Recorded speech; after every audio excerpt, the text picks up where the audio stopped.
Kahit isang araw lang, kalimutan nga natin ang trabaho. Kaya naman naisipan nga namin pumunta nga dito sa Iba, Zambales. Alas 3 pa nga lang, gising na kaming lahat at nagsaing na nga rin si Ran. Dahil malayo-layo rin nga rin ang Iba, Zambales dito sa Bulacan. At syempre, kompleto nga tayo ngayong araw. Sinabay na nga rin namin ang magiging team building nga ng Okoy at Korean Crave dahil tayo-tayo lang naman. Halos mag-aalas 11 na nga rin na makarating nga kami dito mga mare. Paano nakalimutan pa nga namin yung dalawang rice cooker nga namin dalang kanin. At syempre, binalikan pa nga rin namin yun dahil malapit pa lang naman kami. At eto, Subic na nga tayo. Mas malapit pala kapag dito ka sa Subic. Eto nga si Gael nga, minsan nagmumurot, minsan naman tahimik nga lang mga mare. Apakaliit pa nga, galang-gala na nga rin. Gustong-gusto nyo nga nakatingin nga siya dyan sa may bintana. Marami nga rin sa inyo nagtatanong ko saan nga tayo pumunta kasi gusto nga tayong makita. Balik kasi isang araw lang din kami dito mga mare. At itong bahay pala na to, kila Ate Pat nga ito. Sila Ate Pat nga ang isa sa mga nagbukas ng binto para sa amin noon. Nasa 7 taon pa lang ako noon mga mare, pero lahat nga na nagawa nila Ate Pat sa amin ay talagang naaalala ko. Madalas nga kaming pumupunta sa kanila mga mare. Kahit anong oras yan, pinapapasok kami at pinapakain nga sa kanila. May isang hindi ko makakalimutan yun mga mare. Kailangan namin matutulugan at nilakad pa nga namin yung Gatbuka hanggang Kanyugan noon. Sa kanila nga kami pumunta at kumatok, pinatuloy kami. Hindi ko yun makakalimutan ang ulam pa nga namin nun pakbit. Pangyayari kasi nun mga mare na sobra talagang nasaktan nga din si mama. Kaya ang nagiging takbuhan nga namin nun si Ate Pat at ang kanyang pamilya. Kaya naman nakakatuwa nga mga mare na nakakapunta na rin kami sa kanila dito. Sinamahan nga rin kami sa malilim nga na pwede nga natin matuluyan. Tulad nga lang sinabi ko sa inyo, isang araw lang talaga to kasi nga bawal magsara ng matagal ang Sentro Mall.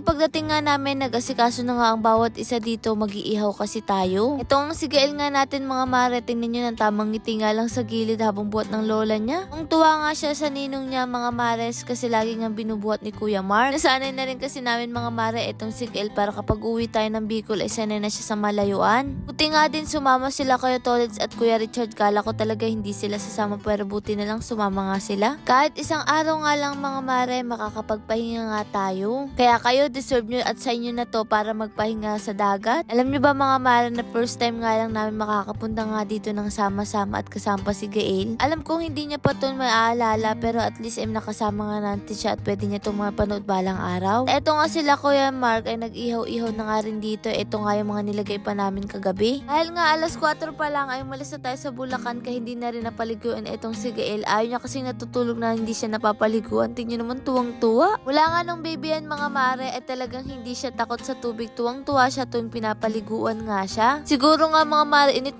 na nga rin siya. Tingnan yun man, tawa ng tawa. Kaya nga nung newborn yan, hindi rin talaga ako nahirapang paliguan siya at hindi ako natakot. Pero ngayon medyo hirap na rin siya paliguan kasi napakalikot na nga. Kailangan niya din talagang maligo para makatulog na nga rin. At eto, patuloy pa nga rin sila dito sa pag-iihaw. Habang abala nga ang lahat, nandito nga pala si Tatang nagbebenta nga ng mga mare ng ice drop. Naman tinanong ko sila kung gusto nila mga mare ng ice drop at eto nga si Ran hindi halatang excited Una na nga dito mga mare. Ganito pala yung pakiramdam na nasa dagat ka. Kapag tinanong nga ako kung anong lasa mga mare ng dagat ay alam ko na ngayon. Charot. Ibig ko lang sabihin, alam ko na anong pakiramdam. At eto nga mga mare yung nabili ko nga sa online. Sobrang ganda nga ng payong na to, napakakapal. Paano kasi palagi ako bumibili ng payong lagi nga nasisira. Eto nga tuwang-tuwa ako, napakaganda nga ng pagkakagawa. Tamang-tama nga to sa tag-init nga mga mare. Kaya dinala ko nga rin to kasi bala ko nga si Gael dalhin nga doon sa may dagat. Kaya lang mga panahon nga na to, sobrang init pala dito mga mare. Kaya naman sabi ko magdadala na nga lang ako ng payong, tatawagin ko nga si mama. Nakakataon man nga mga mare, may dala kaming payong pero okay na nga to kasi sobrang init din talaga. Bukod doon ay sinusubukan ko nga rin yung tibay ng payong nga na to. Sabi ko nga kay mama maligo na nga siya ay